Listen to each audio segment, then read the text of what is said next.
It's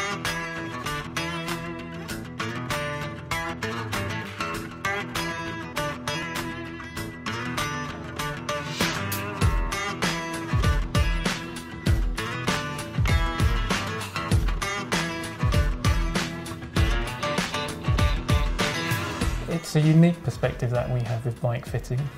The starting point is to understand limb proportions, but on top of that we also want to take a look at the pliability of the muscle and the sinew that will hold the bone structure together. How easy is it, or in terms of flexibility, to reach an ultimate riding position. So first step, Tim, really is just to watch you riding a bicycle. The things that I'm looking for is, for me, the core part of a fitting is the seat tube, the seat angle, and your bottom in relation to where it's positioned on the bicycle. That is the cornerstone of the fitting. If we can get that right, if we can get the angles right, if we can get your hips doing in the right position, then we can get everything else has a chance of being set up correctly. There's a couple of measures that we'll take around the hip. At the front it's called the ASI joint, on the back it's called the PSI joint, anterior, posterior, and we measure the tip between those 2 points. Understanding that allows us to know that you're firing the major muscles, your glutes in the leg. And those are the muscles that we want to target. They're the most durable muscle. Anything much lower in that angle, if that angle isn't right, you're going to end up utilising your quads and the lesser muscles that will fatigue more quickly. As well as looking at your hips, I'm looking at what your ankles and knees are doing as well. And again, that gives me an indication of where that position is. At the moment, your feet are a little toey, which means that they're tipped downwards. So Tim, I'd like to move into some of the body measurements. Yep. We're going to start, I just would like to check your shoes, make sure that they're right size and they fit well for you. Really what we want to do is to locate that the joint of your foot is directly over the pedal spindle. And because the cleat is your contact with the spindle, if we have it in the centre, you'll know that the ball of your foot is running in line with your pedal spindle. For a successful bike fit, we need to have a good understanding of your limb proportions. So I'm going to start with the key body measurements for you.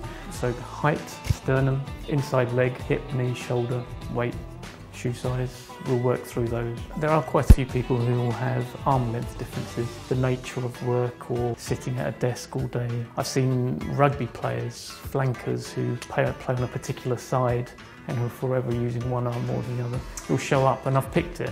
Now that I have the key body measurements, from that I'm going to build a frame geometry that will suit those proportions. What I'd like to do before I do that is just take some measures of the current bicycle. How I see it, I think, is that Mal looks at the body in terms of what can't change: height, limb length, leg length, upper leg to lower leg, etc. But what I look at is what can change, which is flexibility, mobility, range of motion. And we put those two things together to get the rider comfortable and effective on the bike.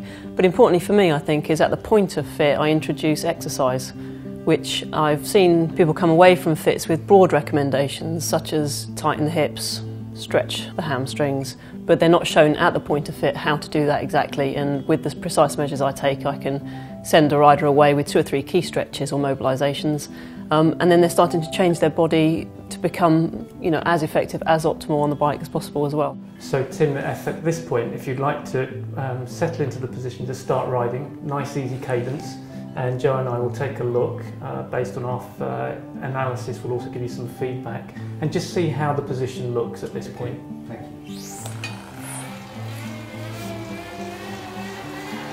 And it's important to remember at this point, this isn't the finished piece. So this is our start point, and between us now we'll also slightly adjust the position at the, let's call it the micro level, the small adjustments. And we're now going to fine tune this position using Jo's feedback to make sure that the reach, the drop, the back, the knees, ankles are doing the right configurations that we would expect. Now I'd like to see what happens with Tim's pelvic tilt if we raise the saddle a little bit, because he's a little bit stiff in the hamstrings, and I think that was contributing to the toey action on the previous position. Yeah, actually I think that's much nicer now. And that's better, yeah. I think what that's also done, Tim, just by raising the handlebars that little bit, because of your tightness in your back, previously you would taking your hips and your pelvis a little too far forward. By alleviating the stress, you're now sitting further back in the saddle, and the rest of the bike as well now looks a little better. That looks much more comfortable. And that's helping with your pedalling action there. Yeah. That looks much better.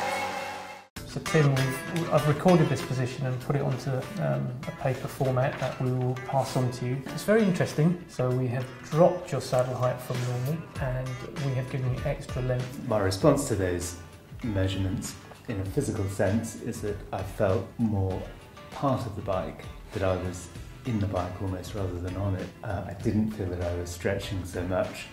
The toe action that you described, where my toe was pointing downwards on the first bike, as soon as you mentioned that, it was like a light bulb moment that I instantly became aware that that's what I had been doing, and I was keenly aware that in this position I'm no longer doing that, and that feels like a more efficient position as a result. So thank you very much indeed, guys. It's been a fascinating day, and I feel that I've got a more efficient position as a result. Excellent. Excellent. Thank you very much for coming.